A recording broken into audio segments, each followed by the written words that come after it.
as telas sem aquele zoom, né, cansativo a todo instante. Né?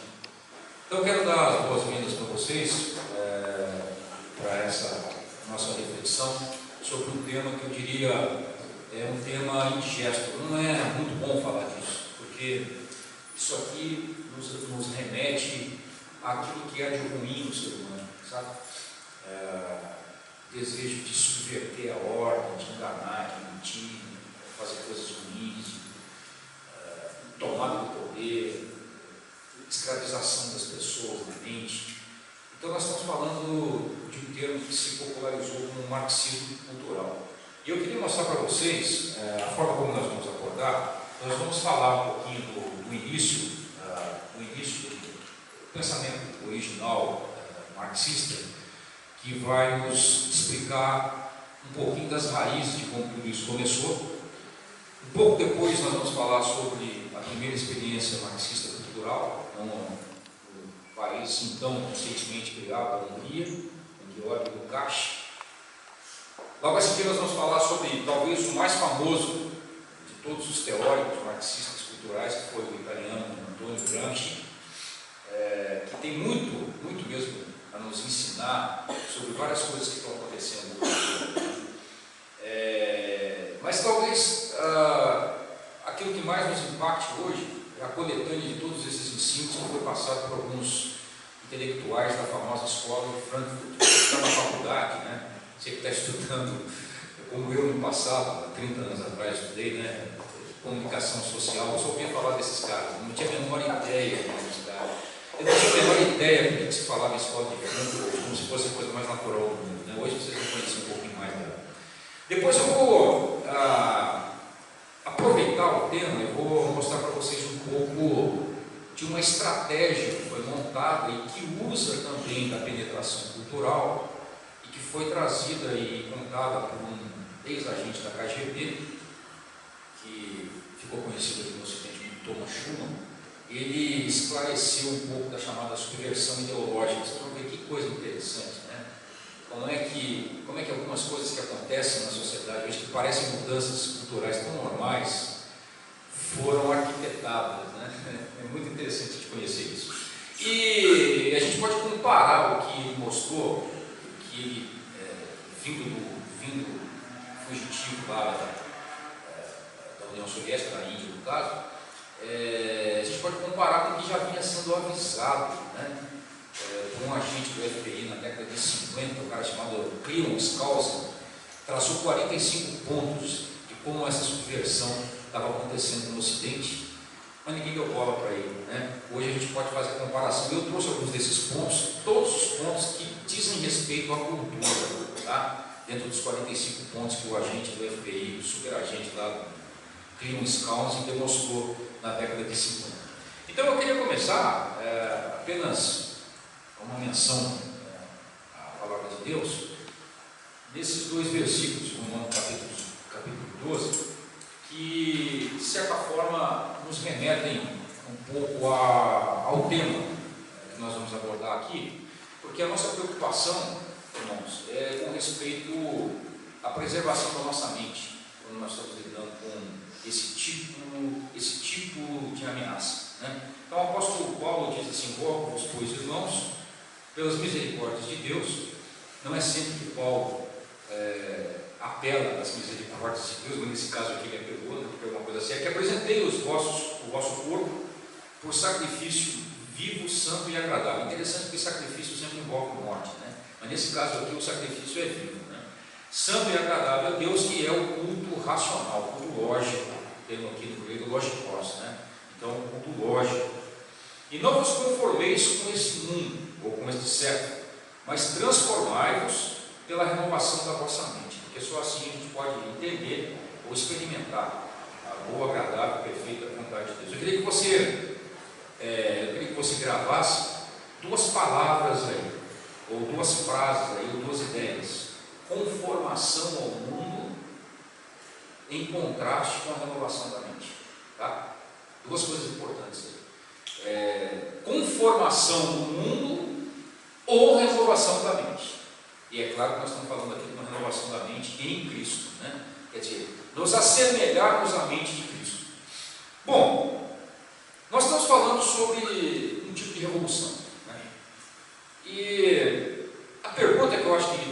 ter em mente é a seguinte: o que é ser um revolucionário?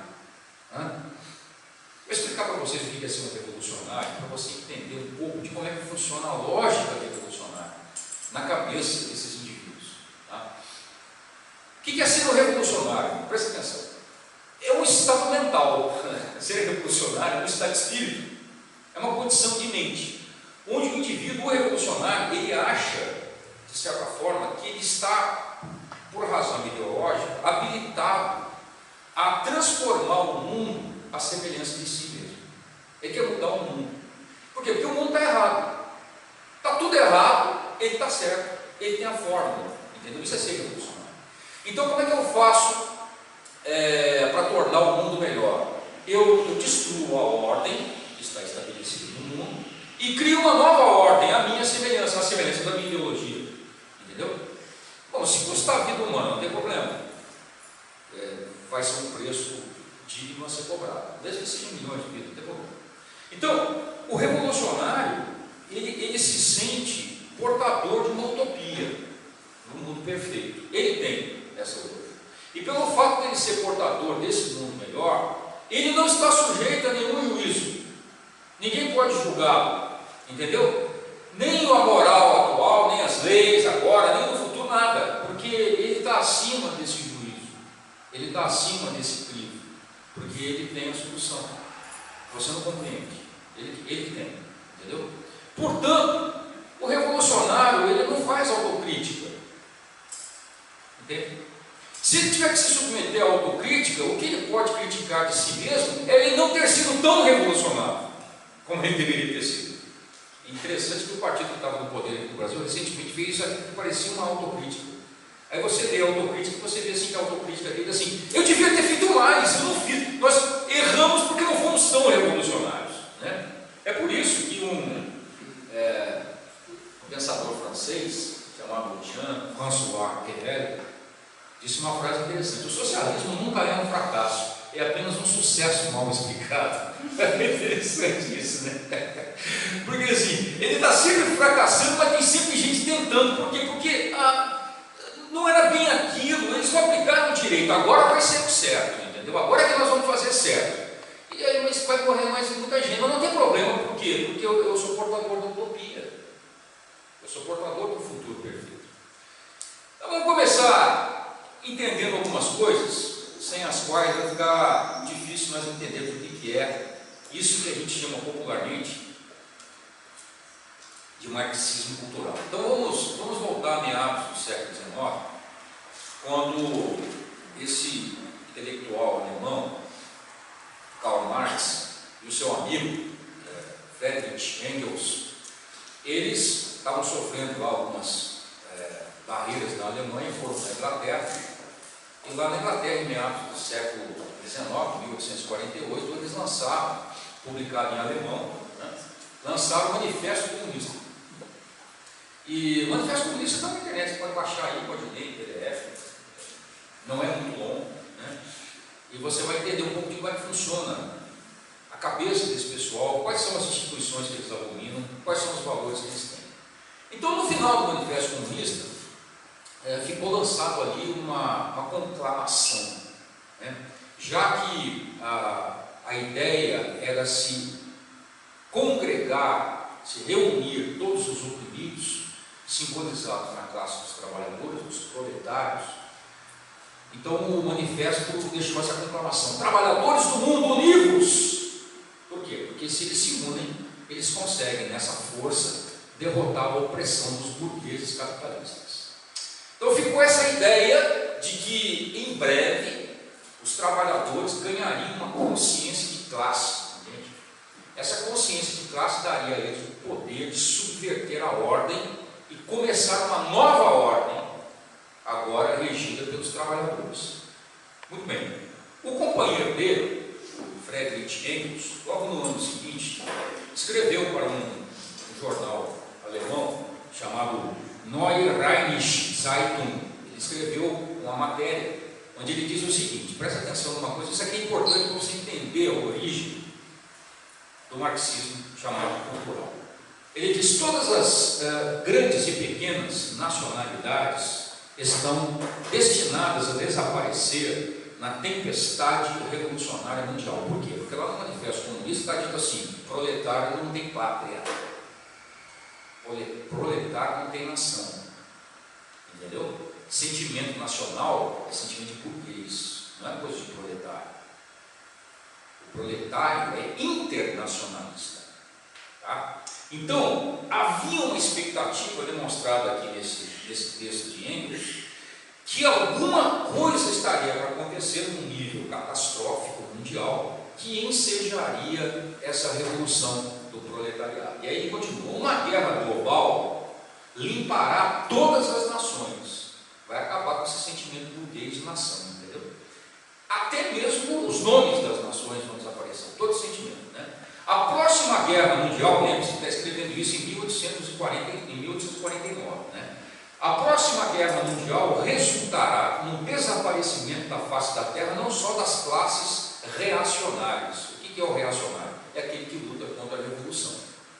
O reacionário é o conservador que tenta impedir o avanço da revolução.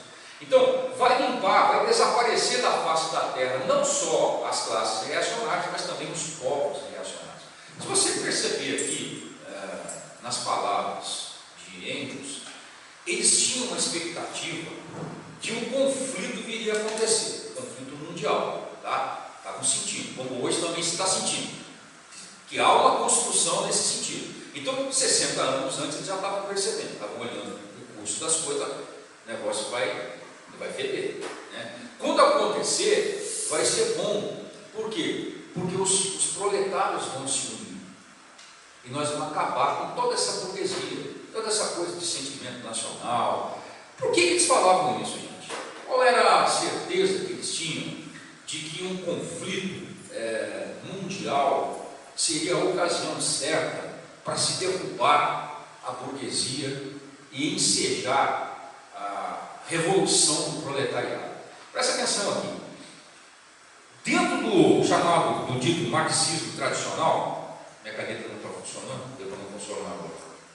Queria mostrar para vocês. Mas presta atenção lá em cima, moleque lá em cima. O proletário, ele é inimigo do capitalista. O capitalista é inimigo dos interesses do proletário. Então, ambos se odeiam. Sendo que o proletário é explorado pelo capitalista. Portanto, ele naturalmente detesta e quer destruir o capitalista. Muito bem, no marxismo-leninista é agregado um outro elemento interessante. O imperialismo, você já ouviu falar, né? Imperialismo americano, imperialismo britânico, imperialismo capitalista. O imperialismo, ele nada mais é do que o resultado da luta dos capitalistas pela conquista de outros e novos mercados. Então, o imperialismo é fruto do capitalismo malvado, entendeu? Portanto, se o proletário odeia o capitalista, naturalmente ele tem que odiar o imperialismo também, entendeu? Por conseguinte, ele tem que odiar, porque na consciência do marxista básico e leninista, é tudo farinha do mesmo saco.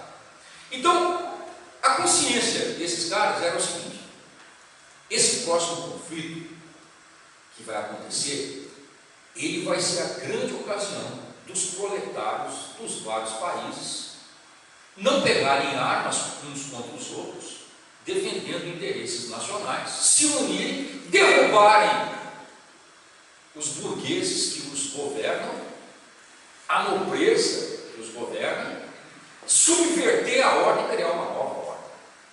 Então, essa é a expectativa. Vocês estão entendendo? Estão acompanhando aqui? Essa é a expectativa que os caras tinham no século XIX. Muito bem. Veio a Primeira Guerra Mundial. 1914. Primeira Guerra Mundial, gente. O maior conflito até então experimentado pela humanidade. Olha, vou ser cuidadoso com o que eu quero dizer aqui. Guardadas as proporções, tá? Marque isso aí. Guardadas as proporções. Foi o conflito até mais violento da Segunda Guerra. Guardadas as proporções. Morreram mais franceses, morreram mais ingleses. do que na Segunda Guerra Mundial. Morreram mais italianos. Foi uma guerra onde usou-se tecnologia muito nova sem haver preparo estratégico militar para usá-las. As pessoas morreram das formas mais terríveis que você possa imaginar. Gases letais, né? Pessoas expostas a baterias de metralhadora, morrendo assim aos milhares, às dezenas de milhares. Muito bem, veio a Primeira Guerra Mundial em 1914. Aí sabe o que aconteceu, gente? O proletário súdito do rei George, do Império Britânico, pegou em armas contra o proletário alemão súdito do Kaiser Guilherme, que pegou em armas contra o pobre do proletário russo súdito do czar Nicolau II, que pegou em armas contra o outro proletário súdito do rei austro-húngaro Francisco I, que pegou em armas contra o cidadão francês da República Francesa, o proletário francês. O que deu errado? Né? Não era para ser assim. Frustrou um bom número de marxistas, de teóricos. Então, a primeira crise teórica do marxismo. Muito bem, eles tiveram um alento. Porque antes que a Primeira Guerra acabasse, a Primeira Guerra acabou em novembro de 1918, em meados de 1917, a revolução, a chamada Revolução do Proletariado, aconteceu, mas aconteceu num lugar improvável, na atrasada Rússia czarista. Digo atrasada em relação aos outros países europeus, né? Aconteceu lá. Então, a revolução do proletariado na Rússia foi uma revolução dentro da revolução. Quer dizer, os sociais-democratas, os mencheviques tinham tomado o poder lá, tinham deposto o czar. E aí, dentro dessa revolução, há uma outra revolução, os bolcheviques. Aí a coisa ficou séria, né? Então os russos fizeram ali um acordo com os alemães, saíram, independentemente dos outros aliados, deixaram a Primeira Guerra Mundial para cuidar dos seus problemas, porque eles tinham muitos problemas lá. Bom, isso deu um alento, né? Isso deu um alento em todos os intelectuais marxistas. Olha, aconteceu. E agora vai acontecer o seguinte: agora que a revolução deu certo na Rússia, agora vai contagiar todos os outros proletários do mundo. E aí a classe de proletários alemã vai se levantar também.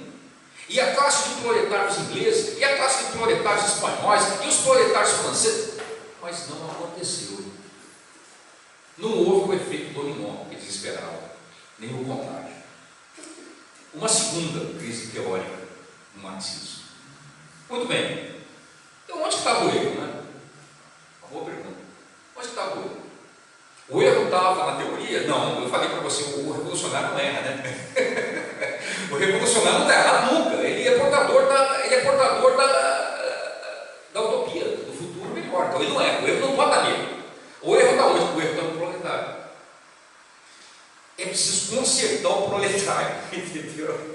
O que está errado? É o mundo. Você tem que consertar o mundo. O revolucionário é sempre assim. Ele não faz exame de consciência, não faz autocrítica. Se acontecer um erro, é porque o alvo da nossa mensagem está errado, está entendendo errado, precisa ser consertado, né? Então, é dentro dessa perspectiva que surge o chamado marxismo cultural. Você entendeu? Você entendeu como é que funcionou no começo? Era para ter sido de uma forma, mas da forma como estava se prevendo, foi duro, foi violento, foi sanguinolento e não estava agradando, porque não estava conquistando as almas como se deveria. Muito bem, dentro dessa proposta de marxismo cultural, nós temos algumas experiências e algumas teorias. E eu quero começar mostrando para vocês aqui aquela que é a primeira experiência marxista cultural, embora tenha sido muito rápida, mas provocou bastante dano e serve de aviso para nós. E eu me refiro à experiência levada adiante por um intelectual húngaro chamado Georg Lukács. Então, Georg Lukács era um austro-húngaro, mas agora vivendo na Hungria, que vai acompanhar essa linha de pensamento onde o erro não está na teoria, o erro está naqueles a quem dirigimos a nossa mensagem, no proletário. Tem algum problema, tem algum softwarezinho rodando na cabeça do proletário que está corrompendo a mensagem. Nós precisamos tirar esse software da cabeça do proletário para fazer ele entender os interesses de classe, para que ele possa dar prosseguimento à revolução. Senão não dá. E qual era o softwarezinho, qual era o vírus que estava afetando a cabeça do proletário? Georg Lukács descobriu, é uma coisa chamada cultura ocidental. Cultura ocidental. Nós somos ocidentais. Por que nós somos ocidentais? Porque nós moramos no ocidente do mundo? Não. Porque o australiano está no oriente do mundo, é ocidental. Entendeu? O neozelandês está no oriente do mundo, é ocidental. O cubano está no ocidente do mundo, não é ocidental. O venezuelano também está deixando de ser. Então, o que é ser ocidental? O que é a cultura ocidental? Esse softwarezinho, esse vírus maligno na cabeça do proletário está impedindo o cara de entender a revolução e participar dela. Era algo tão terrível que Georg Lukács dizia assim: quem nos salvará? Quem nos salvará da cultura ocidental? Resumidamente, gente, cultura ocidental, da forma como ela é explicada tecnicamente,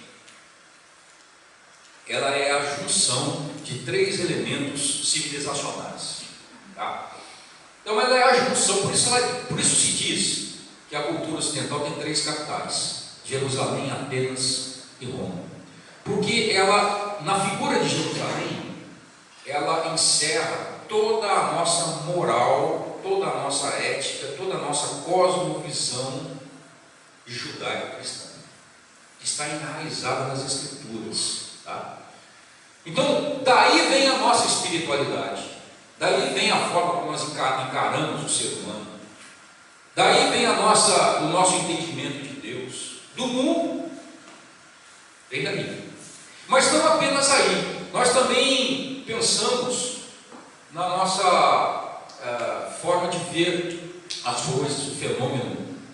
Nós buscamos também a compreensão filosófica das coisas, o pensamento, o raciocínio, a ética, de uma forma geral, a estética. Toda essa percepção que os gregos viram nos dá esse segundo elemento, a filosofia grega, que é o outro elemento que compõe a cultura ocidental. Mas nós também temos a vida em sociedade, a forma como nós nos organizamos, e daí as leis que nós vamos buscar ou herdamos dos romanos. Essa ideia da aplicação da lei, do império da lei escrita que vale para todos. Né? Muito bem, a combinação desses 3 elementos, eu diria, de uma forma particular, o cristianismo. Né? Porque foi da fé cristã, irmãos, que nós, a partir dela, que nós construímos o mundo que nós temos. É a partir dela. Né? Você imagina que muito do que nós temos de tecnologia no mundo, por incrível que pareça, a gente não lembra muito disso, né? Mas a tecnologia, começada lá no passado, lá na Idade Média, é fruto de muito sentimento cristão. E o que é tecnologia? Tecnologia é nós usarmos a nossa criatividade, porque entendemos que nós, seres humanos, nós cristãos, nós somos feitos à imagem de Deus. Deus é criador, nós não somos criadores, nós somos criativos. Deus nos deu a capacidade criativa para que nós pudéssemos, com a nossa criatividade, criar ou desenvolver tudo aquilo que pudesse amenizar a exaustão do trabalho, entendeu? Porque quando pegamos lá no Éden, o trabalho agora, ele incide sobre nós de uma forma exaustiva. O trabalho não é pecado, mas o trabalho gera uma exaustão. Então, quando nós aplicamos a tecnologia, é a nossa criatividade que Deus nos deu, que nos faz, uma das coisas que nos faz semelhante a Ele, para criarmos coisas ou tudo aquilo que diminui a exaustão do trabalho. Isso foi feito em mosteiros, né? Isso foi feito sempre de alguma forma ligada à ideia da eternidade, dos valores cristãos, tudo que foi desenvolver. Você tem uma ideia? Você imagina qual era o objeto de criação humana mais complexo que existia até o século XII? Você imagina qual era o objeto, qual a invenção humana mais complexa que existia até o século XII? Alguém quer chutar? Ninguém vai chutar, eu vou dizer. É o órgão de tubo. O órgão de tubo que existia dentro das igrejas. Por que a igreja desenvolveu tanto a música? Você acha que você encontra música na mesquita? Você acha que você encontra louvor na mesquita? Você acha que você encontra música no templo budista? Até mesmo na sinagoga. Nem na sinagoga. São nossos irmãos de fé. Não, por quê? Porque o cristão, olha aqui, isso aqui é a cosmovisão cristã que está montando no Ocidente. O cristão entendia que a música existia para o louvor de Deus e cantava a esperança da salvação. Entende? Essas coisas estão em nós, a gente não percebe isso. Isso é valor ocidental. Entende? Então aqui, olha, dentre esses elementos eu quero ressaltar Jerusalém. Eu quero ressaltar o elemento da cosmovisão cristã como construtora do nosso mundo. Muito bem, então era isso mesmo que precisava ser destruído nessa primeira experiência marxista cultural, levada adiante pelo intelectual agora húngaro, né, porque o Império Austro-Húngaro foi dissolvido no final da Primeira Guerra Mundial, 1918. Agora existe a Hungria, esse país que nós conhecemos como Hungria, que existe até hoje. Muito bem, a Hungria, em 1919, viveu uma pequena experiência marxista, durou poucos meses, a partir de uma república que ficou conhecida como República de Bela Kun. E aí, o senhor Georg Lukács foi nomeado uma espécie de ministro da cultura, tá? Ela se chamava comissário, vice-comissário da cultura. E aí, Georg Lukács, levando adiante essa ideia, porque ele foi o cara que percebeu isso. Mas nós não vamos conseguir implementar a revolução se a gente não mexer na cabeça das pessoas, na mente das pessoas. Então, quando ele assume, ele começa um processo em poucos meses, gente. Não durou muito tempo isso aqui. O processo foi abortado na frente. Mas ele começa um processo de descristianização na cultura dos húngaros. E como é que ele faz? Veja se isso lembra alguma coisa a você, né? Ele começa a trabalhar com as crianças. Ensino básico, ensino elementar, adolescentes. Começa a distribuir, por exemplo, cartilhas de educação sexual. Você lembra alguma coisa a você, não? Interessante, isso não nos lembra alguma coisa, não? Começa um processo de sexualização das crianças e incentivo à promiscuidade sexual. Uma das primeiras medidas que Georg Lukács toma nessa experiência marxista cultural. Naturalmente, que a fé cristã passa a ser o objeto de ridicularização. Aí a Hungria é um país católico, né? Então a Igreja Católica foi alvo dessa campanha voraz contra a autoridade da Igreja. Logo a seguir, a família monogâmica, família tradicional, também passa a ser ridicularizada. Muito bem, ataque terror cultural contra os pais, contra a igreja, contra os valores tradicionais e contra os dissidentes políticos, tá? Você vai dizer, bom, mas o processo demorou pouco tempo, foram poucos meses. Gente, mas o resultado foi terrível, porque mesmo sendo poucos meses, formou uma mentalidade, sabe? E aqueles jovens se tornaram indivíduos completamente imorais. A Hungria viveu uma experiência de uma geração toda de intimidadores, de ladrões, de molestadores sexuais, para não dizer sociopatas, né? Que foram a experiência desse senhor Georg Lukács na Hungria. Bom, mas como esse episódio não foi um episódio que deixou assim muitos elementos duradouros, eu gostaria de compartilhar com vocês dos intelectuais marxistas, talvez o mais celebrado na universidade brasileira hoje, né? Brasileira e ocidental, de forma geral, que é um italiano, foi um italiano chamado Antonio Gramsci. Vamos ver um pouquinho, porque esse cara aqui deixou pormenorizada a teoria dele, tá? Ele vai escrever anotações no cárcere, quaderno de cárcere, que ele vai escrever, que são quase 3.000 páginas, e que ele escreve no tempo que ficou preso, e que vai deixar a estratégia extremamente bem pensada. Esse cara realmente foi um sujeito de muita inteligência, e que pode mostrar para a gente muito do que está acontecendo hoje aqui. Então, quem foi Antônio Gramsci?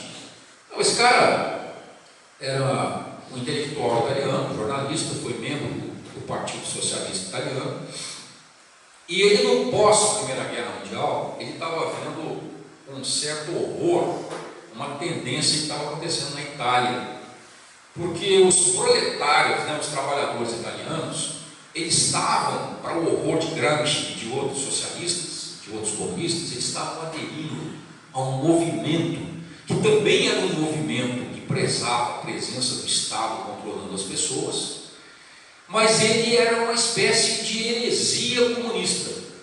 Era o fascismo. Você diz, mas o fascismo é de direita?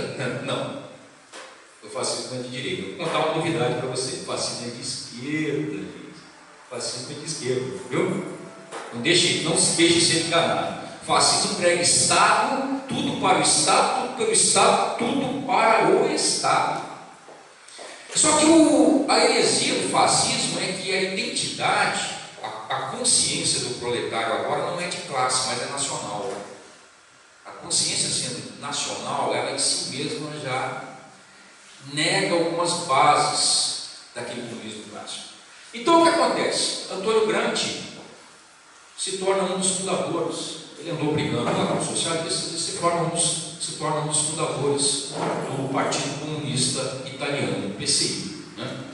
E estava metido umas agitações na cidade de Turim, onde havia uma fábrica de automóveis muito famosa, até hoje está lá, Fiat, né? A fábrica italiana de automóveis de Turim, é isso que Fiat significa.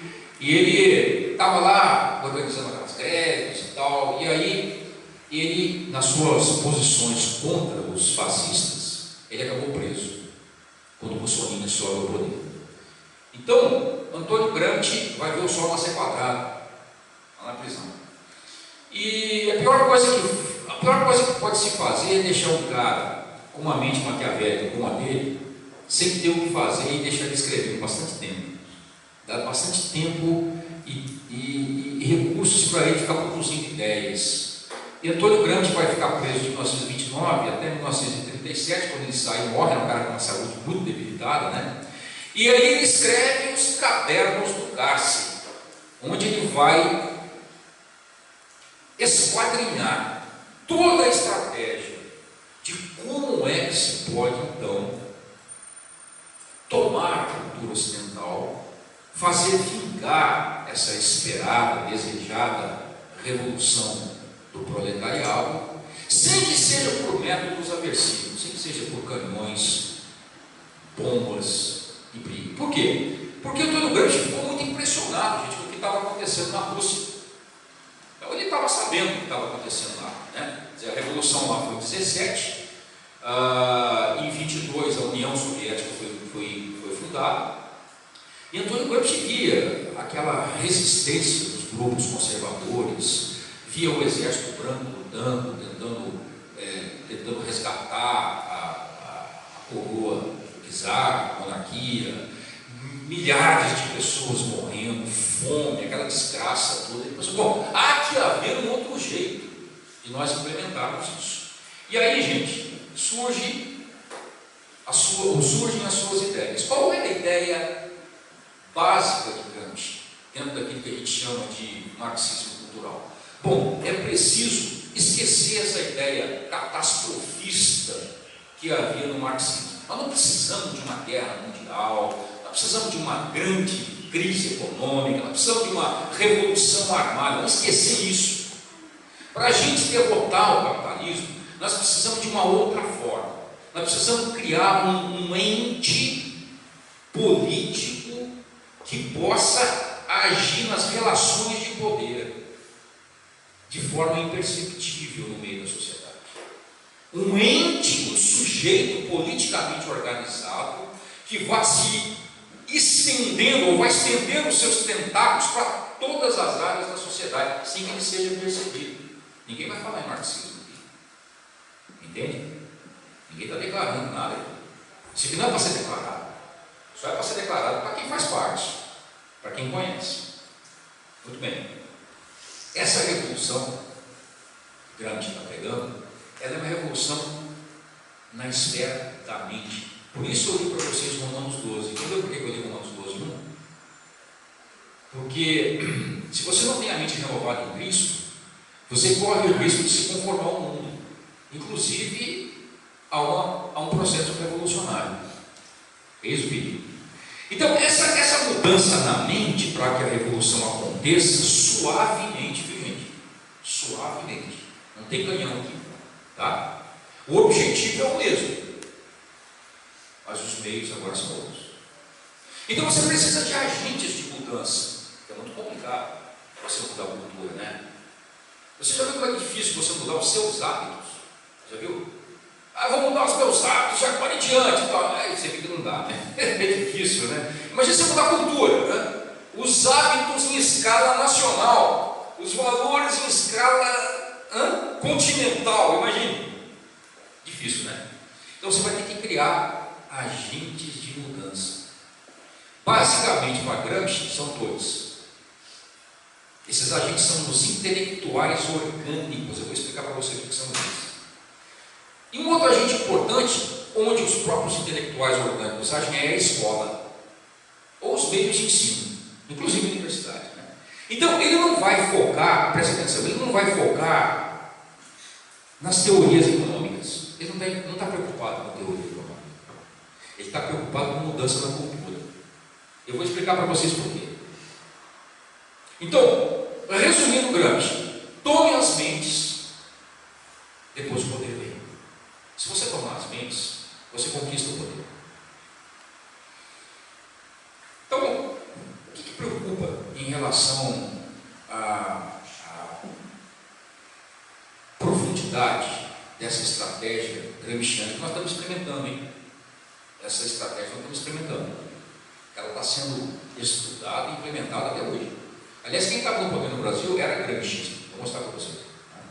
Prezava essas ideias.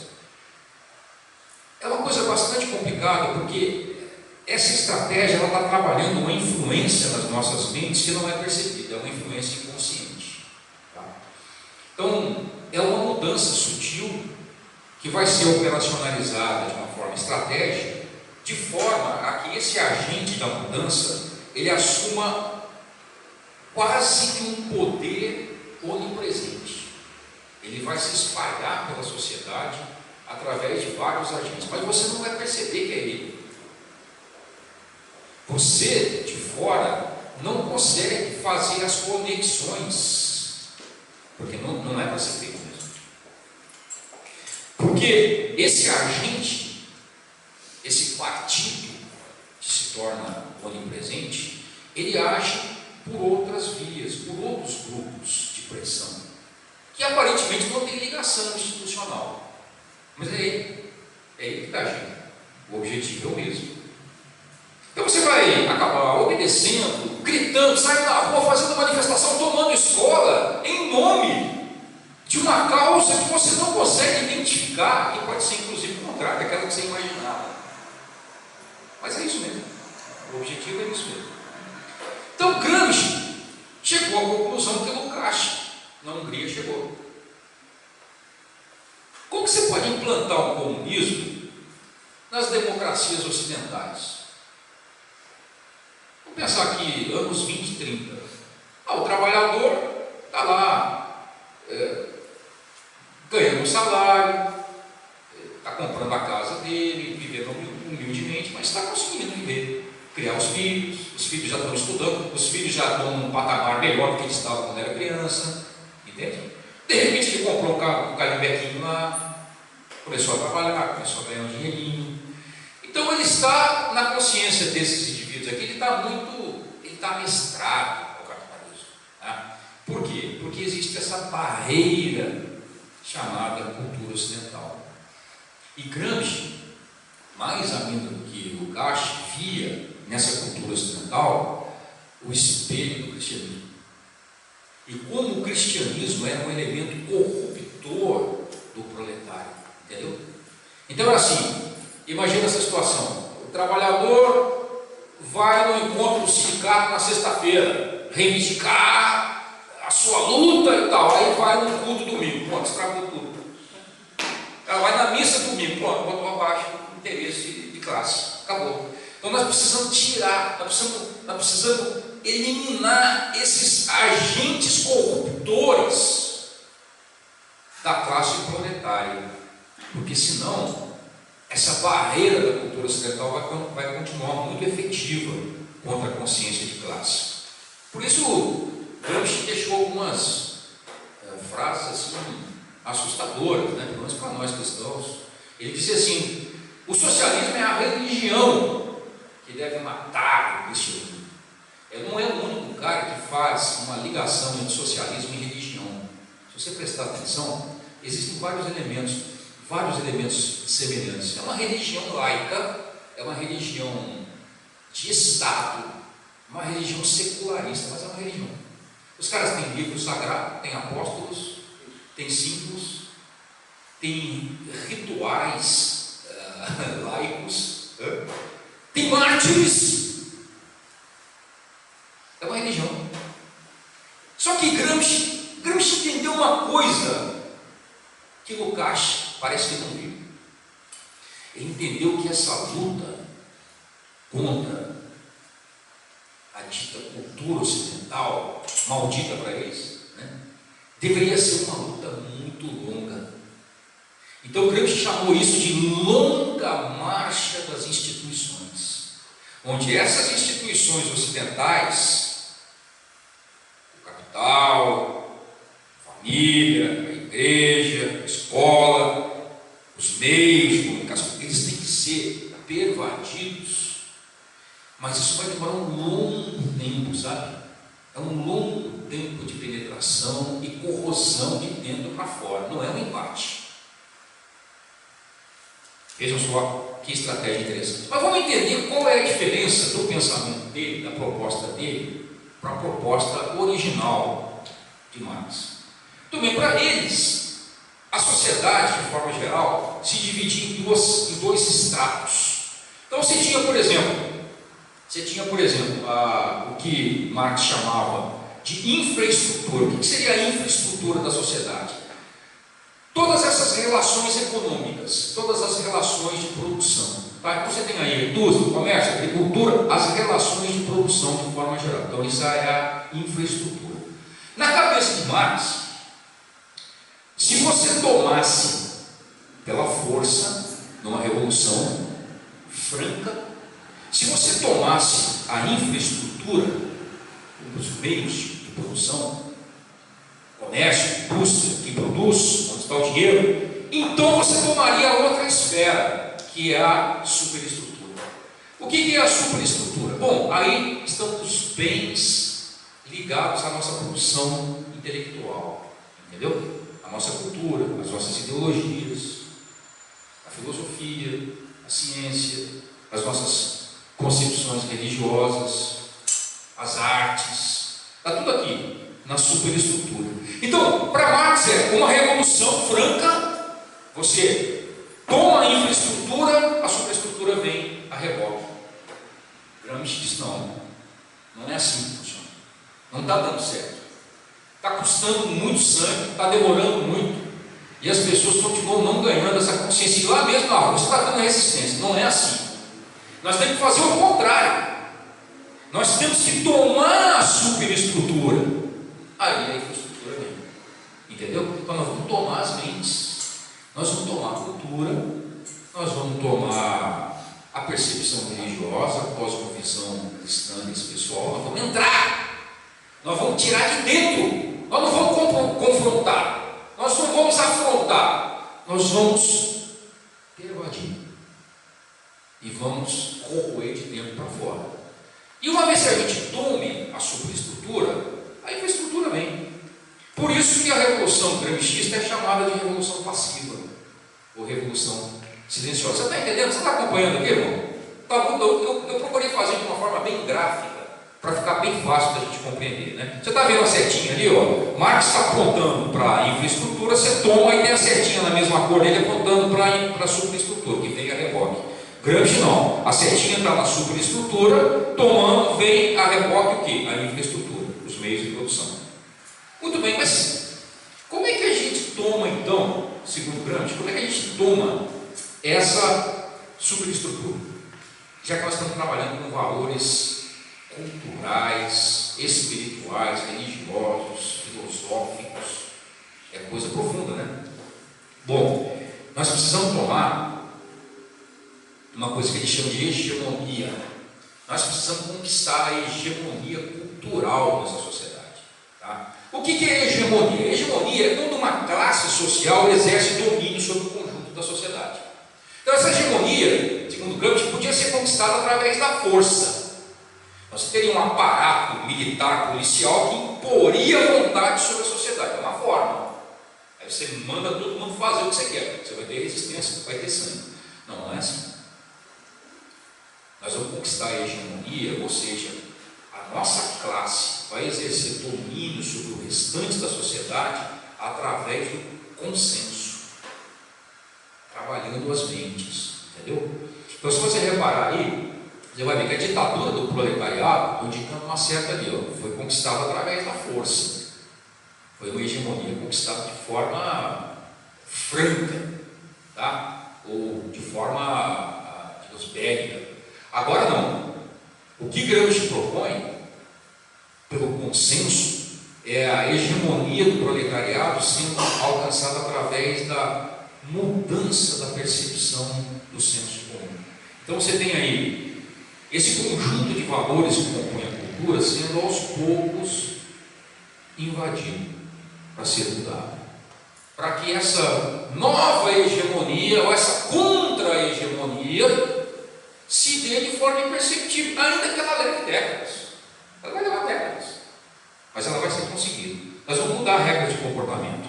E eu havia dito para vocês, né? É importante que a gente lembre do elemento fundamental de Gramsci para essa revolução acontecer, são os intelectuais orgânicos e a presença da escola.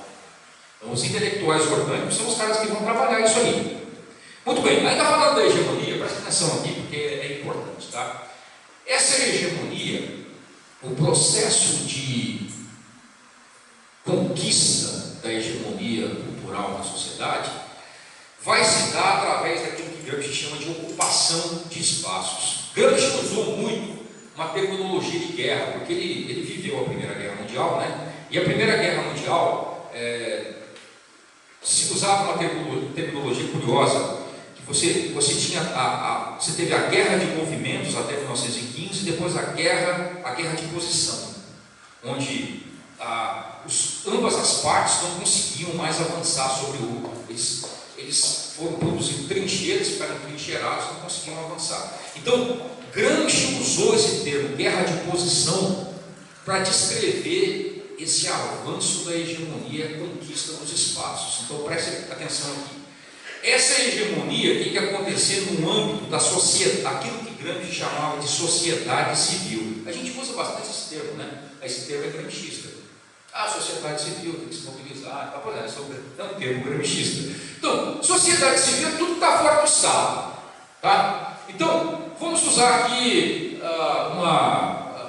uma referência dentro daquilo mesmo que ele deixou como sendo a sociedade civil. Então, é esse espaço social público, ok? Onde as pessoas se organizam voluntariamente. Elas se organizam em aparelhos voluntários para exercer, privados, para exercer a sua hegemonia, a hegemonia cultural, com seus valores, tá? Ocidentais, por assim dizer. Então, ela é formada por uma rede de instituições, essa sociedade civil. E essa rede de instituições envolve instituições religiosas, educacionais, culturais, tudo isso aí. E elas espalham os seus valores através dessas redes. Então, isso precisa ser tomado. Cada uma dessas instituições. Qual o objetivo, então, dessa estratégia para você fazer valer a hegemonia na sociedade civil? Bom, você precisa conquistar um a um todos esses elementos da sociedade civil. E Gramsci vai chamar esses elementos que compõem, ou alguns deles que compõem a sociedade civil, de superestruturas impositivas. Quais são? Aí, ó, igreja. Não importa, católico, evangélico, igreja. Todos os elementos que falam ou pregam a voz cristã. Escola, se você tomar, família. Você fica perguntando assim, mas que guerra que estão fazendo contra a família, né? Mas, aí, né? Família é uma superestrutura impositiva que precisa ser destruída de dentro para fora, viu, irmãos? É de dentro para fora que se destrói. Não é um ataque franco, não é para acabar com a família. Hoje tem novos modelos de família, não é? Não tem novos modelos de família. É uma destruição de dentro. Os sindicatos precisam ser tomados, a mídia precisa ser ocupada. A mídia é importantíssima. Tem que ser ocupada.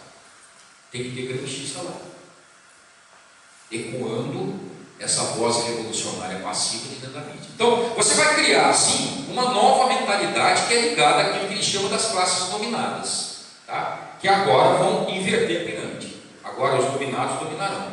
Então, deixa eu falar para você um pouco dos intelectuais orgânicos, que são os agentes da transformação. No entender de Gramsci, o partido que Gramsci chama de o Novo Príncipe, ele tem uma inspiração em Nicolau Maquiavel. Se você não leu O Príncipe, vale a pena ler, você entender um pouco, assim, um pouco da natureza pecaminosa humana, que você já conhece, mas ali você vai ver no sentido político, né? Então, quem era o partido? Esse que precisa se estender e dominar a sociedade inteira. Era um intelectual coletivo. Mas o partido ia agir na sociedade, para não ser percebido, ele vai agir através de intelectuais orgânicos. Quem são eles? Bom, não necessariamente um intelectual, tá? Pode ser qualquer pessoa que tenha influência na sociedade. Pode ser também um jornalista, pode ser padre, pode ser pastor, pode ser professor, pode ser um líder sindical. Desculpa, qualquer coincidência é mera semelhança. Editores, chefes de redação de jornal. Então eles vão trabalhar aquilo que Gramsci chama de trabalhar a cabeça dos idiotas úteis, que sem saber, influenciado pelos intelectuais orgânicos, vão para a rua brigar pelos mesmos objetivos, sem saber, em direção a essa nova sociedade. Então veja aqui, veja um exemplo. Vai, você conhece esse exemplo? Qual é o exemplo de intelectual, né? Bom, é um indivíduo que exerce influência, qualquer que seja, no sentido amplo, no seu grupo imediato ou em escala nacional, regional, estadual, provincial, sei lá, né? Mas ele influencia na cultura, na arte, nas redações, na mídia impressa, no teatro, na televisão, você imagina. Tá? São agentes de transformação. Então tem, por exemplo, essa questão interessante que surgiu na prova do Enem no ano passado. Né? Prova do Enem. Profundo, prova do Enem, né, gente? Profundo. Pessoal mais novo aí que está enfrentando. Estuda, hein, gente? Vocês vão enfrentar a prova do Enem, hein? Se preparem, não é brincadeira não. O ITA, que prova do ITA é fichinha. Aí apareceu essa questão aí. Segundo a grande pensadora contemporânea Valesca Popozuda. Valesca Popozuda, ela nem tem ideia da intelectual orgânica. Ela não tem ideia disso, né? Segundo ela, se bater de frente é só tiro, porrada e bomba. Não, é só beijinho no ombro, é recalque, é vida longa. Se você estudou bem, se você se formou, você sabe a resposta, né? Eu, por exemplo, eu não sou um cara preparado, eu não saberia responder essa questão. Não é qualquer um, né? Tem um outro exemplo, esse cara que você conhece, você vê ele sempre, porque ele é uma espécie de, ele hoje é uma espécie de símbolo do intelectual brasileiro, né? Ele se denomina. Hã? Ele se denomina. É verdade. Não, e muitos o recebem como tal, né? Então o deputado Jean Willis, olha, ninguém me falou isso, eu vi, tá na internet, se você quiser ver, está o vídeo dele lá, eu só estou transcrevendo o que ele falou. Então, se você acha que a Valência Popozuda não tem consciência de que é uma intelectual orgânica, ele tem. Porque ele está dizendo. Ele fala assim, e isso que ele declarou numa entrevista num programa que havia um programa da TV Cultura que era ancorado por um outro comunista chamado Antônio Bujanra, falecido, já teve que prestar conta para o senhor agora. E aí, esse programa Provocações da TV Cultura, o deputado excelentíssimo de ministro, Jean Willis, diz o seguinte: um dos intérpretes do marxismo, Antônio Gramsci, diz isso. O segredo, está falando da revolução, não está numa revolução que vai transformar tudo. Ele está falando, não vai ser uma revolução que você vai chegar batendo, entendeu? Por métodos aversivos. Não é, o segredo não é esse. Mas em você se posicionar, olha a linguagem gramsciista aqui, guerra de posição, a hegemonia. Se posicionar dentro da sociedade, guerra de posição, tá? Em você se posicionar estrategicamente dentro da estrutura social e mudá-la de dentro. Eles estão falando, né? E como é que fica então, olhando de uma forma prática, hoje, os efeitos desse negócio que vem sendo estudado, aplicado no Brasil desde fins dos anos 60, começo dos anos 70. Enquanto os nossos militares combatiam os comunistas armados, né, na cidade e no campo, o terrorismo na cidade e a guerrilha no campo, eles abriram as portas das nossas universidades para os gramscistas, né, mudarem a cultura. Então, aqueles foram pões de piranha, os armados foram pões de piranha. Nós estamos sofrendo hoje a ação desses caras, porque eles entraram na cultura. Então, como é que fica, por exemplo, o resultado dessa invasão cultural, dessa revolução nas igrejas? Bom, as igrejas, o objetivo é transformá-las em uma espécie de associações ou grupos ou clubes voltados para interesses sociais, basicamente. A preocupação agora não é mais transcendente, ela é imanente, é com as coisas daqui, entende? Então, ela precisa ter ênfase no social. Por exemplo, justiça social, mais direitos. A minha congregação em Moreno, por exemplo, um tempo atrás, as irmãs estavam reunidas lá num grupo de senhoras. Aí veio uma irmã lá com um formulário lá para todo mundo assinar por mais direitos das mulheres. Não você clama por direitos, você está clamando por mais ação do Estado na sua vida. Mais direitos, é mais Estado patrulhando você. Não seria legal você clamar por mais deveres, por exemplo? Será que na igreja não é um lugar para a gente começar a buscar de Deus? Senhor, o que eu tenho que fazer? Isso é mais deveres, não é? O que tem disso hoje, né? Na nossa mentalidade gramscista? Isso é uma heresia, né? Então, igualitarismo, todo mundo igual, justiça social, não ao preconceito, não à homofobia. Aí, nessa brincadeira, as doutrinas fundamentais cristãs, elas vão sendo substituídas ou vão perdendo a sua transcendência.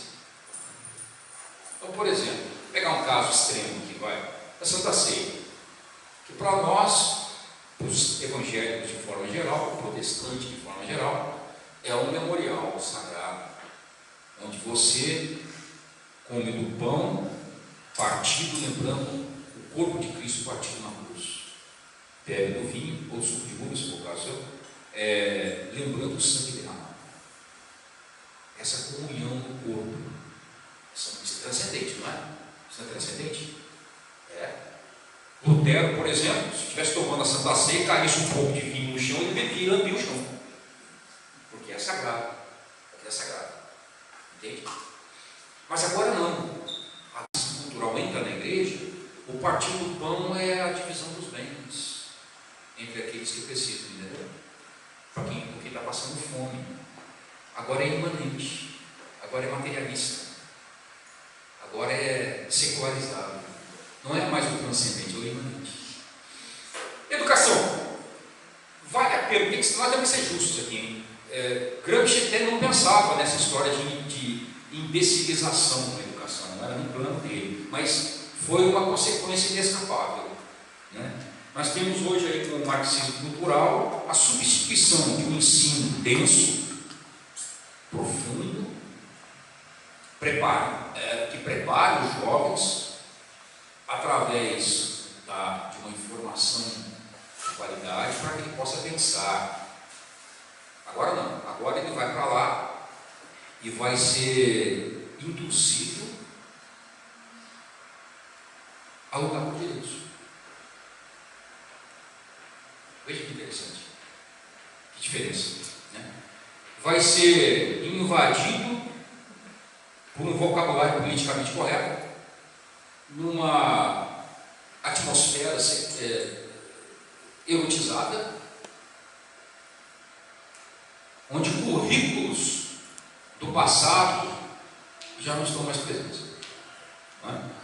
Por exemplo, você falar hoje em educação moral e cívica, você já ouviu falar disso, irmão? Só quem está balançando a cabeça é o pessoal da minha idade.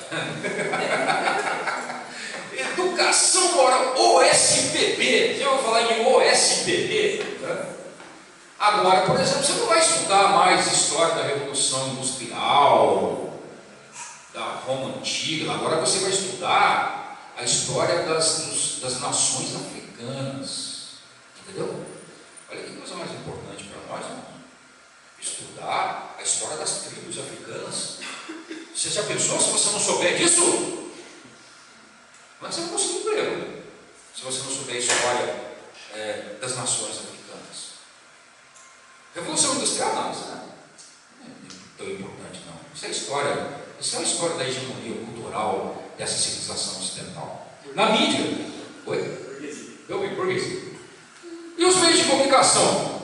Bom, os meios de comunicação se tornaram uma espécie de caixa amplificadora dessa revolução cultural, né? Então eles têm que ser ocupados por gramscistas, e aí eles vão se tornar elementos de manipulação de massa. Então lembre-se o seguinte: o jornalista hoje ele não informa, ele forma uma mentalidade. Ele vai falar para você de aquecimento global, ele vai trazer para você o problema pronto, ele não vai pensar o problema. Será que isso procede mesmo? Será que isso é científico?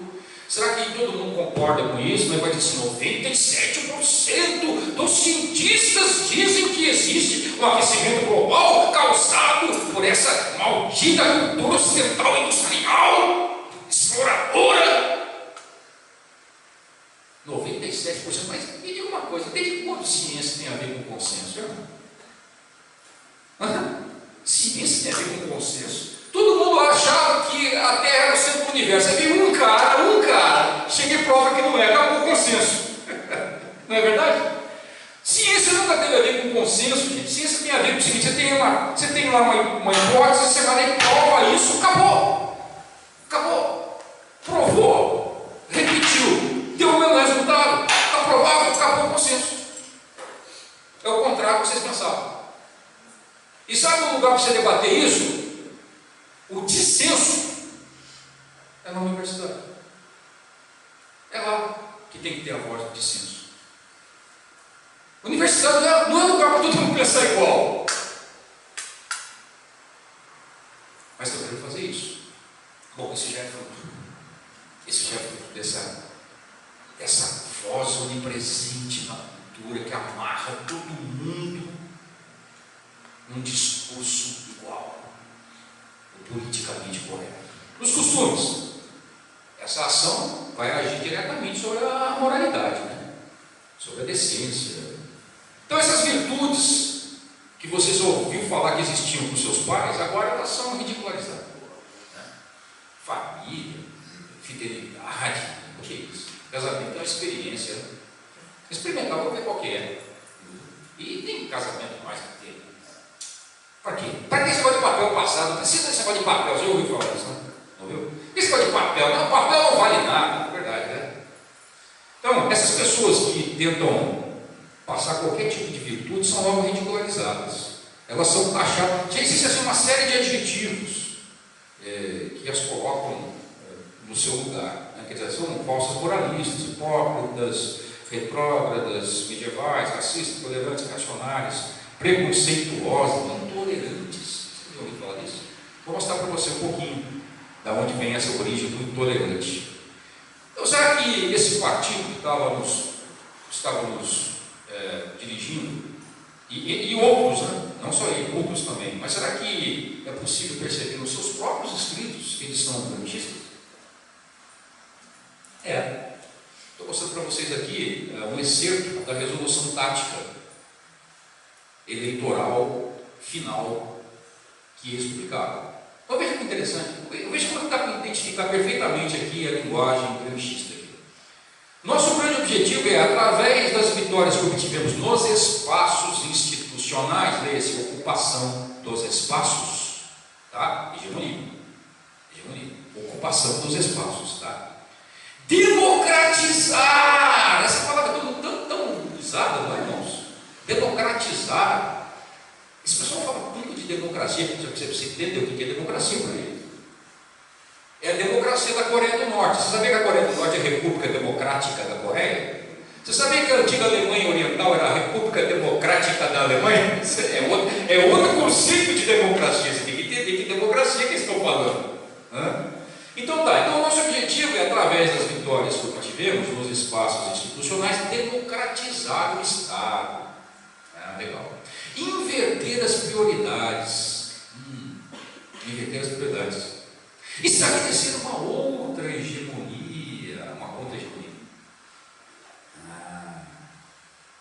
Tem uma outra hegemonia aqui, né? É uma outra hegemonia. Uma hegemonia contrária a essa capitalista, burguesa, ocidental, industrial. Que seja capaz de construir um projeto de socialismo radicalmente democrático. Isso é democracia radical. Então eu entendo assim, na cabeça desses caras, democracia é o governo do povo. Tá? Só que burguês não é povo. Burguês não é povo. Então o que é povo? O povo é o proletário, o povo é o agricultor, por exemplo. Então, é o governo, teoricamente, do proletário do agricultor. E o burguês? O burguês não é povo. Não governa para burguês. O burguês se prende, fuzila, mata, põe para fora, isso é que você faz. Então, isso é chamado de democracia radical. É um governo que exclui aqueles que não são povo. Tá? Entenda isso, irmão. Porque senão você vai dizer assim, que bonito, eles estão no nível de democracia, né? Não é o que você está pensando. Muito bem. Mais próximo de nós ainda está essa corrente de pensamento marxista que acabou se popularizando muito no Ocidente porque ela era formada de filósofos, e filósofos que não eram agentes assim, políticos no sentido partidário. Estavam preocupados com manifestações políticas, engajamento político. Eles estavam a fim de pensar um mundo onde não necessariamente haveria uma utopia. Um mundo onde as coisas boas, se elas viessem a ocorrer, elas teriam de ser necessariamente fruto da destruição que nós precisamos implementar nesse mundo. Então, é uma coisa meio nietzschiana, sabe? É o bem que advém do mal, da destruição do mundo, da destruição dessa ordem. Eu estou falando da escola de Frankfurt. Alguns aqui levantaram a mão. Quem foi que já ouviu falar da escola de Frankfurt? Vocês estão na faculdade, escola de Frankfurt. Irmãos, deixa eu dizer para vocês. Eu me formei em Taubaté. Fui estudar comunicação social. Tá? Publicidade, que era uma das cadeiras. Na minha época, não sei como é que é hoje. Jornalismo, relações públicas e publicidade. Os 2 primeiros anos eram juntos, a partir do terceiro era separado. Publicidade, né? Você quer uma matéria mais capitalista do que a publicidade?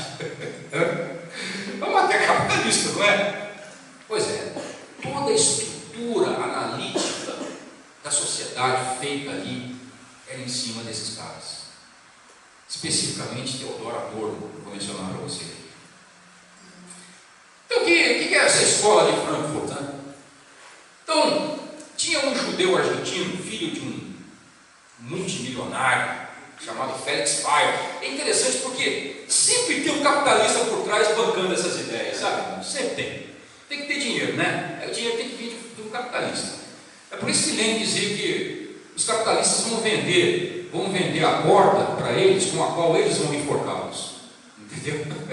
Você usa o dinheiro deles e os massacra. Né? Então, Felix Weil era um judeu argentino, filho de um cara muito rico, foi para a Alemanha estudar lá sociologia em Frankfurt.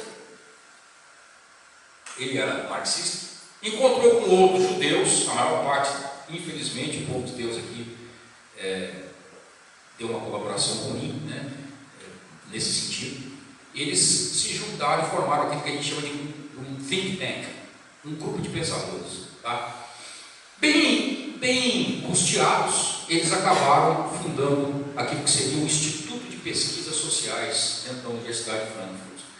Mas esse nome, um nome meio sem muito sabor, acabou sendo conhecido como Escola de Frankfurt.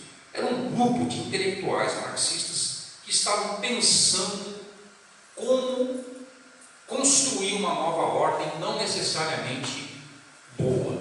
O que era importante para eles era destruir essa ordem.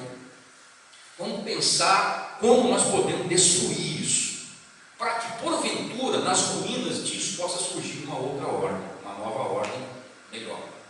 É assim a gente espera. Só que, veja só, nós estamos em 1924, fundação da Escola de Frankfurt. Esses caras eram comunistas e judeus, na Alemanha dos anos 20. Tá? 9 anos depois, quem sobe ao poder lá? Os nazistas. Os nazistas, eu já expliquei para vocês, eles são uma heresia comunista. Então eles se odeiam. Esses caras eram tudo que não podiam ser, né? Eles eram judeus e comunistas. Na Alemanha, pré-nazista e nazista. O que eles fizeram? Quando Hitler sobe ao poder em 1933, eles vão embora de lá. Praticamente todos eles vão se refugiar onde? No imperialismo americano. Uma nação horrível, imperialista, dominadora. Os Estados Unidos abrigam esses elementos e eles já chegam lá ocupando postos nas universidades.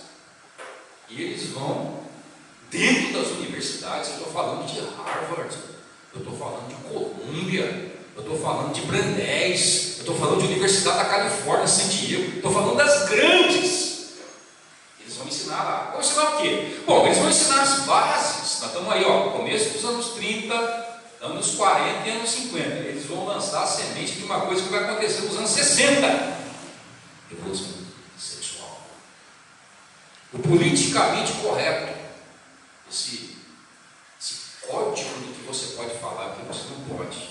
O feminismo radical, o desconstrucionismo dentro do texto. O texto agora não quer dizer o que ele quer dizer, ele quer dizer o que você acha que ele quer dizer. Bom, esses frankfurtianos, como a gente costuma chamar, eles dizem o seguinte: a história, gente, ela não é formada por uma luta entre burgueses e proletários, ela é formada por uma luta entre grupos de domínio e grupos dominados. Então, quem são os grupos dominados? Bom, pode ser vários. Quem são os grupos dominantes? Pode ser vários. Por exemplo, o homem, o ser humano sexo masculino, ele é um grupo dominante de opressão. Quem é o oprimido? A mulher. Entendeu? A mulher. Pode ser um grupo, por exemplo, de orientação sexual, por exemplo, heterossexual, é um grupo dominante. É gente que domina. Quem é o oprimido? É o homossexual. Você está entendendo ou não? Umas coisas aí, está entendendo? Homem branco é o outro dominador, molesto, safado, opressor. Quem que é o dominado? O negro. Por quê? Porque o homem branco escravizou. Não deixa de ser verdade, né? Não deixa de ser verdade. Só que não escravizou sozinho. Não é verdade? Quer dizer, a indústria do comércio de escravos contou também com a participação de negros. Você acha que era o branco que ia lá na África pegar negro? Muito bem. Então esses grupos de dominadores, eles foram sendo taxados de opressores e os grupos dos dominados de vítimas. Não importa se o indivíduo era bom ou mal, o indivíduo não vale. Isso aqui é um pensamento coletivista, entendeu? entendeu? Você vale pela categoria a que você pertence. Não importa o que você pensa. Se você é opressor, você está na categoria dos opressores. Muito bem. E eles fizeram o seguinte, eles desenvolveram, os frankfurtianos, esses pensadores, eles desenvolveram uma coisa que foi chamada de teoria crítica. O que é a teoria crítica? É essa ferramenta de pensamento com a qual você vai destruir tudo dentro da sociedade ocidental. Todas as instituições precisam ser destruídas, primeiramente no âmbito teórico. Então, você vai lançar com essa destruição uma divisão, um ódio, uma ruptura entre as pessoas. Vai haver uma desconfiança muito grande, você vai sangrar a sociedade do ponto de vista cultural. Tá? Essa vertente do marxismo cultural, da escola de Frankfurt, é aquela cujo impacto nós estamos sentindo hoje, tanto quanto o Gramsci. Tá? Para mostrar para vocês aqui, são muitos pensadores, nós podemos falar sobre muitos, mas eu quero citar talvez aqui o mais significativo do ponto de vista prático, que é Herbert Marcuse. Tá? Esse foi talvez o cara que teve um pouco mais de mobilidade no plano político, mais do que os demais. Tá? Herbert Marcuse era um filósofo alemão, ele estava entre esses que foram embora para os Estados Unidos, quando os nazistas subiram ao poder na Alemanha. Então ele vai ser o pai da revolução sexual. Você já ouviu aquela frase, faça amor, não faça guerra? Já ouviu falar? Herbert Marcuse. Ele dizia o seguinte, ó, sabe que os americanos fazem muita guerra? Até parece que são os americanos que fazem guerra, né? Na cabeça deles são só os americanos. Sabe que os americanos fazem muita guerra? Porque os americanos são muito reprimidos sexualmente. Eles têm uma moral assim, cristã, sabe? Fundamentalista, sexual, que acaba não canalizando energia. Eles precisam canalizar essa energia libidinal. Eles canalizam na guerra. Então como é que você cria uma cultura de paz? É só você liberar geral, irmão. Entendeu? Aí você não vai fazer guerra mais, porque você vai canalizar essa energia libidinal. Então ele está pregando assim, nós vamos criar olha, a proposta aqui ele não está dizendo que vai dar certo, tá? Os frankfurtianos não estão dizendo que vai dar certo, que é o mundo ideal. Ele está dizendo, olha, isso aqui pode ser que surja alguma coisa boa. Nós vamos criar uma civilização não repressiva, onde tudo está liberado. Ele está supondo a Freud aqui, porque na cabeça de Freud é o seguinte, a civilização só é possível se você tiver medidas de repressão. Não sei se você está entendendo. Assim, se você for liberar, fazer tudo que seu instinto quer fazer, e se todo mundo for fazer isso, você não tem civilização, entendeu? É simples. Às vezes acontece alguma coisa com você que dá vontade de você fazer alguma bobagem, vai. Aí você não faz, tá? Porque você pensa assim, se eu fizer, né, não vai ser legal, vai ter consequências destruidoras, e aí você não faz. Agora pensa assim, uma sociedade onde todo mundo que deu vontade vai fazer. Essa é a sociedade ideal para o senhor Herbert Marcuse, é a sociedade não repressiva. Tá? Então, você vai ter que destruir esse sistema repressivo, porque ele é típico do capitalismo cristão. É ele que está causando essa patologia. Nós precisamos liberar a criação através daquilo que ele chama de uma razão libidinal. É uma nova razão ligada a essa energia sexual. Tá? Então, veja só o que ele diz aqui, presta atenção, porque esse tipo de frase aqui explica muito o que está acontecendo hoje. Por exemplo, uma instituição chamada família tradicional. Então, no livro Eros e Civilização, que é uma das obras dele, então, talvez a mais famosa, né? Ele vai usar aqui, ele está usando, irmãos, inclusive, um termo que é freudiano, a perversidade polimorfa ou polimórfica, onde Freud dizia assim que o bebezinho nessa perversidade polimórfica, o neném já tem dentro dele potencial para várias perversidades, entendeu? Sexuais ou não, ele já tem esse potencial ali. Então, Marcuse está querendo usar isso, ele acha isso bom, gente, é bom essa perversidade, você vai estar vazando dela mesmo por um adulto, entende? Então ele diz assim, essa mudança no valor e no panorama das relações libidinais, essa perversidade polimórfica, né? Levaria a uma desintegração, ou, se você preferir, destruição das instituições nas quais as relações privadas interpessoais têm sido organizadas. A nossa sociedade tem sido organizada. Particularmente, o que vai ser desintegrado aí é a família monogrâmica patriarcal, essa liderada pelo homem. Lembra, o homem é o opressor, não é? Não são, os homens não são opressores? Os irmãos estão, você pode falar. O bicho mais opressor que tem é o homem. E você, mulher, você é vítima, não é? Você não é vítima? Então, Herbert Marcuse, você está se fudendo com isso, você pensa assim. Então, o que há de sagaz nessa estratégia é que o que Herbert Marcuse pregava era aquele que ele chamava de uma decomposição difusa do sistema. Então, você não vai fazer isso de uma forma assim visivelmente coordenada. Aqui tem um elemento gramscista, você não vai perceber, porque os elementos estão espalhados. E aí você olha assim aquelas coisas acontecendo na sociedade, você tem a impressão que são grupos distintos que não têm nenhuma conexão entre si. Não, eles têm uma conexão de pensamento filosófico. Então você olha aqui, tem feminismo radical, você olha aqui, tem gaysismo, você olha do lado de cá, tem movimento sindical barulhento, você olha do outro lado, tem gente querendo destruir a família, você olha do outro lado, tem gente querendo amenizar as leis. Você olha todos esses movimentos acontecendo. É uma estratégia difusa, porque o objetivo disso é decompor a sociedade, sem que pareça um movimento coordenado. Vai implodir de dentro para fora, como a gente está vendo. Eu falei para vocês de tolerância, eu falei. Você tem ouvido falar bastante de tolerância? Você tem ouvido falar bastante de tolerância? Tem? Mais intolerância, que é mais... Dependendo para quem que seja o recado, intolerância. Por exemplo, para nós, intolerância. Não é? Para nós, intolerância. Pois é, mas aí, olha, eu quando era até uns 10, 15 anos atrás, eu quase não ouvia essa palavra. Essa palavra não era uma palavra assim tão midiática como é hoje, né? Quando eu era criança, eu quase não ouvia falar disso. A palavra pouco presente no meu vocabulário, né? Quanto mais agora ela está constantemente, todo dia no jornal, todo dia na mídia, né? Mas até aí o autor do uso político e ideológico da palavra tolerância, Herbert Marcuse. E ele pregava uma coisa, olha que interessante: toda a tolerância para os movimentos de esquerda revolucionária, nenhuma tolerância para a direita conservadora. Por isso que você vai dizer assim, mas para aí, esses grupos, por exemplo, LGBT, que clamam tanto por tolerância, como eles são intolerantes, né?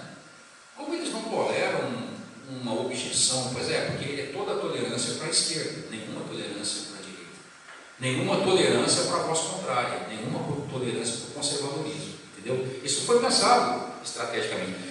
Lembre-se do seguinte: quando alguém falar para você de tolerância, lembre-se do seguinte: tolerância é um valor filosófico, tolerância é um elemento filosófico. Por exemplo, tolerar o mal é bom? O que você acha? Tolerar o mal é bom? Não, né? O grau de intolerância que você tem para com o mal depende do grau desse mal. Entende? Então, tolerância não é um bem absoluto. Tolerância não é um valor absoluto. Eu achei interessante, porque quando eu ouvi esse episódio do tal estupro coletivo, que você deve ter ouvido falar, você está ouvindo falar isso direto, né? Direto. Não está cansando, pô? A coisa parece que já está assim meio... Parece que já foi meio coordenado, né? Porque aquilo apareceu, daqui a pouco tem milhares de artigos nos jornais, e revistas, todo mundo escrevendo sobre isso também.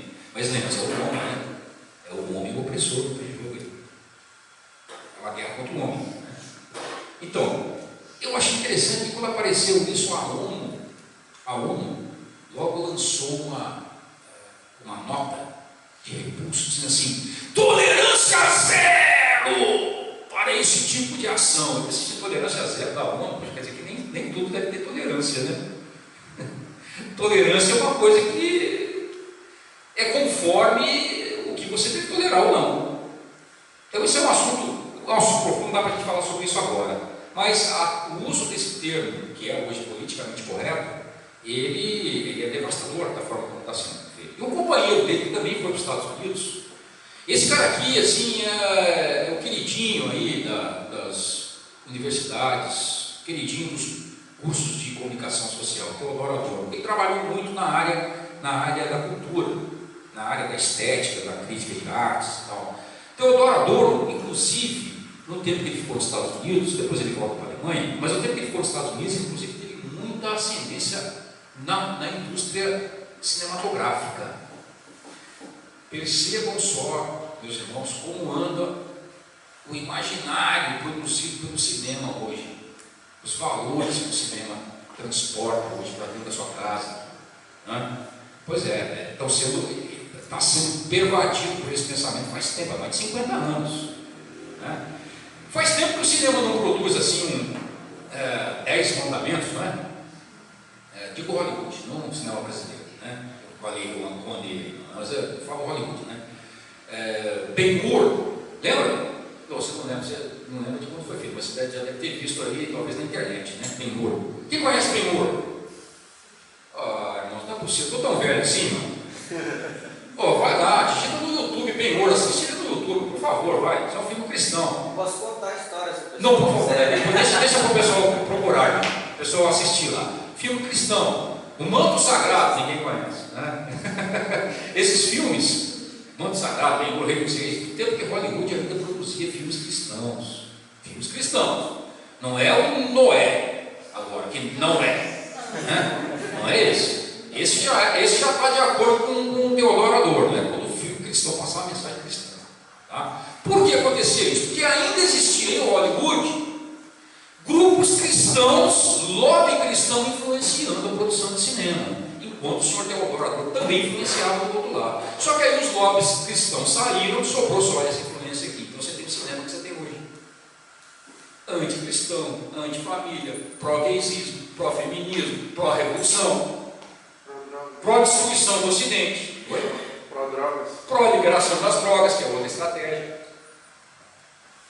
Entendeu? Então, esse senhor Teodoro Adorno, ele vai trazer um elemento novo, sabe, para essa discussão marxista cultural. É o seguinte: o conceito de personalidade autoritária. Então, para o senhor Teodoro Adorno, a família era o celeiro, a família tradicional, tá? O celeiro da formação dessa personalidade autoritária, fascista e racista. Então, ela precisava ser abolida. Marx já tinha visto isso no passado, mas ele aqui vai levar esse conceito para dentro das universidades americanas, no período pré-revolução sexual, hein? Olha só, olha como nem tudo que você assiste por aí é espontâneo, né? Está sendo gerado, está sendo inoculado. Então, se você nasceu, segundo o senhor Teodoro Adorno, dentro de uma família tradicional, com pai e mãe, em que você tem ali a liderança masculina, não liderança no sentido de comando, de domínio, mas liderança no sentido do exemplo masculino, então você é um candidato ao fascismo e ao racismo, porque você é fruto de uma família tradicional. Você entende a aversão que tem hoje contra a família? Você entende de onde vem isso? Você percebe que isso não é um pensamento que surgiu espontaneamente? Vamos correr um pouquinho. Olha, eu vou mostrar para você que enquanto isso acontecia no mundo acadêmico, pensado por esses filósofos, havia organizações bem fundamentadas, organizações de Estado, aliás, uma organização em particular, trabalhando isso no espectro político e ideológico. E quem vai nos contar sobre como isso aconteceu foi um dissidente soviético, um cara chamado Yuri Bezmenov. Aliás, deixa eu fazer um convite para vocês aqui. Entrem depois no YouTube e digitem o nome Yuri Bezmenov, ou Bezmenov, como alguns dizem, tá? Para você assistir em detalhes aquilo que eu vou contar rapidamente para você aqui, que é como funcionou, ou como funcionava pela maior organização de Estado até então criada, que foi a KGB. Gozado, você só ouve falar que a CIA faz mal, né? Não é verdade? Nos filmes é sempre a CIA, não é? Você não ouve falar da KGB, óbvio. A KGB fez mal, subverteu, não, é sempre a CIA, né? A CIA foi lá, subverteu, bancou os regimes militares na América Latina, trouxe a repressão. A KGB nunca faz nada, gente. Nunca fez nada. E deixa eu contar uma novidade para você: a KGB continua existindo. Ela se chama hoje FSB, mas é a mesma KGB. Aliás, uma outra novidade para você: um líder da KGB é que comanda hoje a Rússia. Olha que legal. É interessante porque esse líder lá, que comanda a Rússia, ele não quer saber de gay lá. Você sabia disso, não? Ele manda prender. Ele fez uma lei proibindo manifestações pró-movimento homossexual por 100 anos na Rússia. Só que ele financia com os gaysistas aqui no Ocidente. Você está percebendo que esse negócio não é brincadeira, não? Nós estamos mexendo com gente perigosa, né? E nós não podemos fingir. Quem foi Yuri Bezmenov?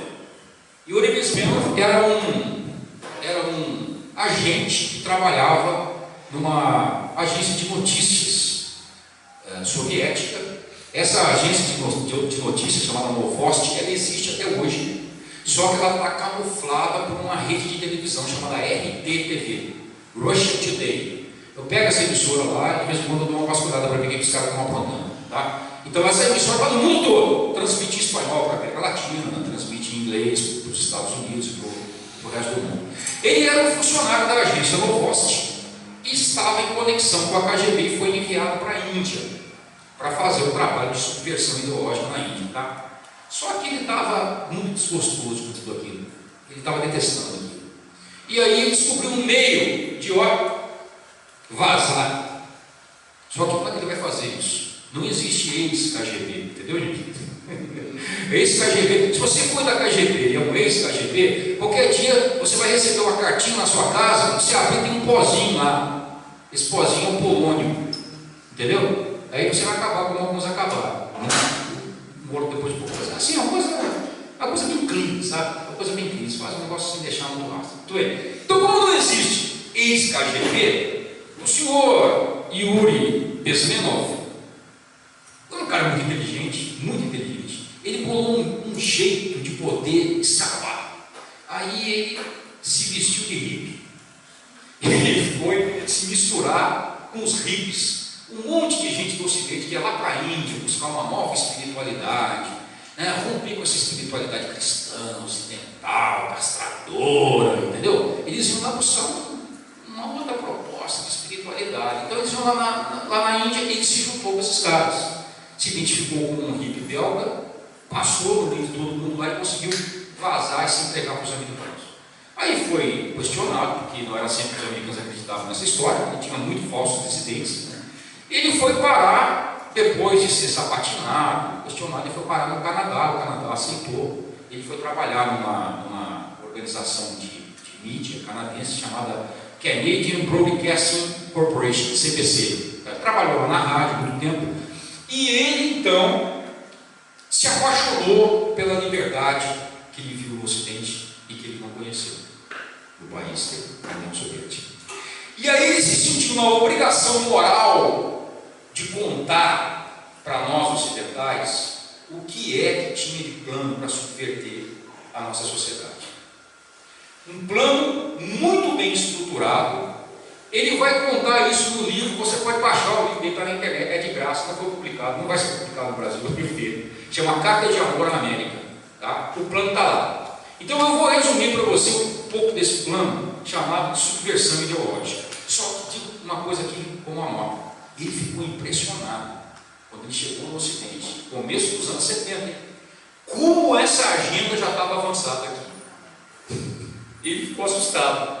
Porque ele foi censurado, depois ele foi demitido da CBC, ele não conseguia mais emprego, ninguém dava crédito para ele, mas um pouco crédito que deram, e a entrevista que ele deu na televisão você pode assistir no YouTube, inclusive legendado, tá? Em português. Como era o plano de subversão ideológica financiado e operacionalizado pela KGB? Gente que conhece Gramsci, gente que conhece os frankfurtianos, gente que conhece Georg Lukács, conhece tudo isso. Fez um compêndio de tudo isso e bolou esse plano, que vem acontecendo desde os anos 50. Esse plano tem 4 estágios. A desmoralização, a desestabilização, a crise e a normalização. Desses 4 estágios, só interessa um para nós, porque é aquele estágio em que mais se trabalha a cultura do povo. Tá? Os outros são decorrência disso. E entenda por normalização quando, depois de uma crise, de uma convulsão social, o Estado toma conta de forma violenta e normaliza pelas armas, entendeu? Essa é a normalização que se refere. Muito bem, como é que é essa desmoralização como uma estratégia cultural subversiva para se formar um poder? Em teoria, essa estratégia demoraria por volta de uns 20 anos. O que ele quer dizer é o seguinte: demora o tempo de uma educação de um jovem, tá? Porque você vai formar o jovem tirando dele moral, ou moral para lutar pelos valores. Você vai desnudá-lo da sua força, do seu moral. Bom, essa desmoralização, que em teoria demoraria 20 anos, talvez um pouco mais, ele vai mostrar que está subdividido em 3 grupos. O grupo das ideias, o campo do imaginário, tá? O grupo das instituições e o grupo da convivência, que a gente chama de life, aquelas nossas relações de vida. Então, rapidamente, para não cansar você, no grupo das ideias, existem 4 áreas de atuação dessa subversão no grupo das ideias: religião, educação, meios de comunicação e cultura.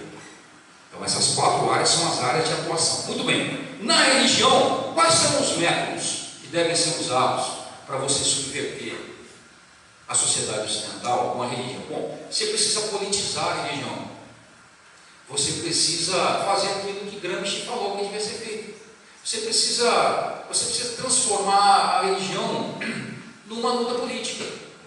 Os objetivos agora não são mais transcendentes, eles são imanentes, eles são secularizados. Nós precisamos lutar aqui na igreja pela igualdade social, entendeu, irmão? Vamos politizar. Esquece esses dogmas. Esquece. Politizar. Outra coisa, vamos transformar tudo isso aqui em dinheiro. Sabe? Vamos envolver bastante dinheiro na igreja, porque dinheiro corrompe. Então vamos comercializar a religião, que assim você consegue fazer os seus líderes perderem a autoridade moral. Eles corrompem com dinheiro. Bastante dinheiro! Falar bastante dinheiro, pensar em dinheiro. Dinheiro. Vamos comercializar. E outra coisa, hein? Vamos transformar a religião no entretenimento. Um lugar para você ver, sabe? Você ficar numa boa, uma aspirina espiritual, se esquecer dos males, cantar músicas assim que sejam bem legais, bem suaves, assim, um mantra evangélico. Porque assim você se entretém. Você não é confortável, você não é levado a pensar questões profundas ligadas à sua fé, com repercussões na sua vida, na cultura. Não. Qual é o resultado? Porque de cada ação dessas tinha um resultado esperado, entendeu? Em teoria. Qual era o resultado esperado para um povo em que você começa a tirar a fibra da religião? O que acontece nesse povo quando você esvazia a religião? Eu coloquei um termo aqui original: Deathwish, desejo de morte. O povo começa a perder o sentido da vida. Você sabia que até meados da década de 60 não havia estatísticas, ou melhor dizendo, não era estatisticamente perceptível o número de suicídios entre jovens americanos? Você sabia isso? Não era estatisticamente registrado, não tinha, praticamente não existia. Mas e quando você começa a caotizar a sociedade? Hoje é a terceira causa de morte. Só perde para um adolescente matando o outro, assassinado. E ali com um acidente de automóvel. E já foi o segundo. Passou a terceira, agora já foi o segundo. Death wish, desejo de morte. Ou como dizia o Papa João Paulo II, né, que lançou esse termo, cultura de morte. É o esperado. Para isso está ótimo. Na educação, qual é o método que deve ser aplicado na educação? Permissividade, bastante permissividade sexual, tá? E relativismo moral. Nada de certo ou errado, só você que sabe, você que pensa assim, mas bastante permissividade. Irmão, esse cara está avisando isso desde os anos 70, hein? Mas ninguém prestou atenção, né? Por quê? O comunismo acabou. Na mídia, qual é a estratégia na mídia? Bom, na mídia nós precisamos ter um monopólio, nós precisamos dominar, precisamos entrar e dominar a mídia, tá? Nós precisamos ter os nossos agentes, aquilo que Gramsci chamava dos agentes de transformação, os intelectuais orgânicos lá dentro. Então nós vamos manipular a notícia de acordo com os nossos interesses, segundo os nossos interesses, tá? E outra coisa, usei de novo um termo aqui que é difícil de traduzir, usei um termo original dele aqui, non-issues. Sabe o que é non-issues? Você vai pegar a mídia e vai gastar bastante tempo com um assuntinho assim que não tem valor nenhum, sabe? Um monte de bobeira, sabe? Um monte de coisa tola. Você vai ficar 1, 2, 3 horas diante de programas idiotas, imbecis, estúpidos, que não vai te acrescentar absolutamente nada. Bastante gasto com non-issues, tá? Bastante tempo. E na cultura? Bom, na cultura você cria falsos heróis. E você cria ídolos loucos, modelos loucos. Aquela cantora vamp, com aquele cabelo vamp, assim, na qual todas as irmãs e todas as meninas vão se espelhar.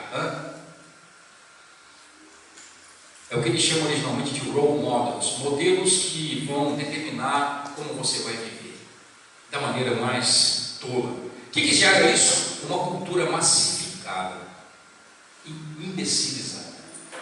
Nas instituições, notem que interessante, se a gente tivesse prestado atenção nisso, irmãos, se esse cara tivesse sido